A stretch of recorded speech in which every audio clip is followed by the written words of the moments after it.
అందరికీ praise the lord. ఈరోజు మనము సంఖ్యాకాండము 21వ అధ్యాయాన్ని ధ్యానం చేసుకుందామండి.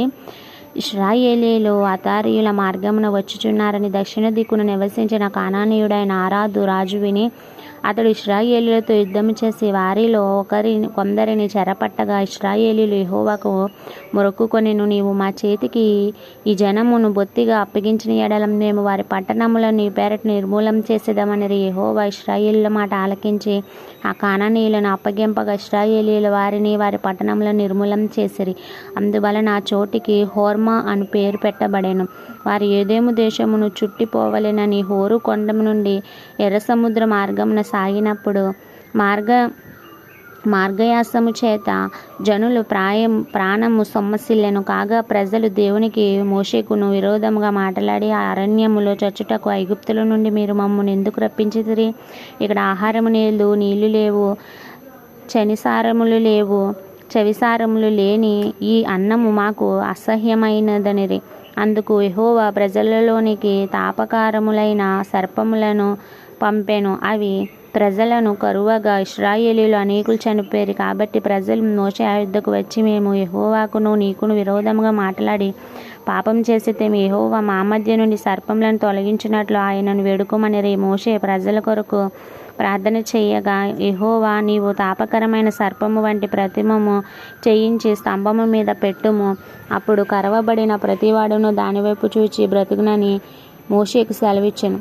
కాబట్టి మోషే ఇత్తడి సర్పం ఒకటి చేయించి స్తంభం మీద దాన్ని పెట్టెను.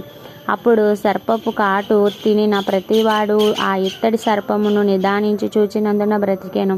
తరువాత ఇశ్రాయేలీయులు సాగి ఓబోతుకు దిగిరి. ఓబోతులో నుండి వారు సాగి సూర్యోదయ దిక్కున అనగా మోయాబు ఎదుట అరణ్యమందలి ఇయ్యో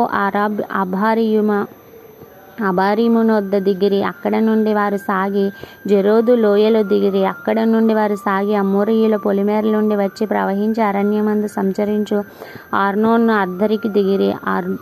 అర్నోను మోయాబీయులకు అమోరీయులకు మధ్య నుండి మోయాబు సరిహద్దు. కాబట్టి యెహోవా సుడిగాలి చేతనైనట్టు వాహేబును అర్నోనులో పడు ఏరులను 6 దేశ నివాస స్థలములను తిరిగి మోయాబు ప్రాంతమునకు సమీపింపగా ప్రవహించు ఏరులు మడుగులను పట్టుకొనినను మాట యెహోవా యుద్ధముల గ్రంథంలో వ్రాయింపబడి ఉన్నది. అక్కడి నుండి వారు బెయేరుకు వెళ్ళిరి. యెహోవా జనులను పోగు చేయుము, నేను వారికి నీళ్ళిచ్చేదనని మోషేతో చెప్పే బావి అది. అప్పుడు ఇశ్రాయేలీయులు ఈ పాట పాడిరి. బావి ఉబుకుము, దాని కీర్తించుడి, బావి ఏలికలు దాన్ని త్రవ్విరి. తమ అధికార దండముల చేతను కర్రల చేతను జనుల అధికారులు దాన్ని త్రవ్విరి. వారు అరణ్యములో నుండి మత్తాను నుండి నహాలియేలు నుండి బామోతుకును, మోయాబు దేశమందలి లోయల నుండి బామోతు నుండి ఎడారికి ఎదురుగానున్న పిస్గా కొండకు వచ్చిరి. ఇశ్రాయేలీయులు అమోరీయుల రాజైన సీహోను నొద్దకు దూతలను పంపి మమ్మను నీ దేశంలో పడి వెళ్ళనిమ్ము, మేము పొలములకైనను ద్రాక్షల తోటలకైనను పోము, బావి నీళ్లు త్రాగము, మేము నీ పొలిమేరలను దాటు వరకు రాజమార్గంలోనే నడిచిపోయేదమని అతనితో చెప్పిరి. అయితే సీహోను ఇశ్రాయేలీయులు తన పొలిమేరలను దాటనీయలేదు. మరియు సీహోను తన సమస్త జనులను కూర్చుకొని ఇశ్రాయేలీయుల ఎదుర్కొనుటకు అరణ్యములోనికి వెళ్ళి యాహాజుకు వచ్చి ఇశ్రాయేలీయులతో యుద్ధం చేసిన ఇశ్రాయేలీయులు వాని కత్తివాత చేత హతము చేసిరి. వాని దేశమును అర్నోనుకు మొదలుకొని యాబోకు వరకు అతడు అమ్మోనీయుల దేశమునకు స్వాధీనపరుచుకొనిరి.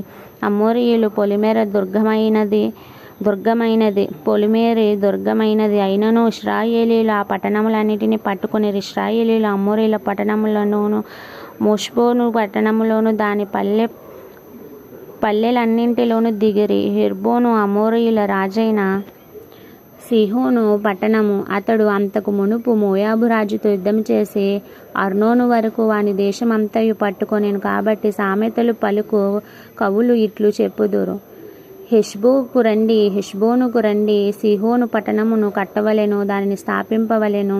హెష్బోను నుండి అగ్ని బయలువెళ్ళెను, సీహోను పట్టణము నుండి జ్వాలలు బయలువెళ్ళెను. అది మోయాబునకు చేరిన 6 దేశమును కాల్చెను.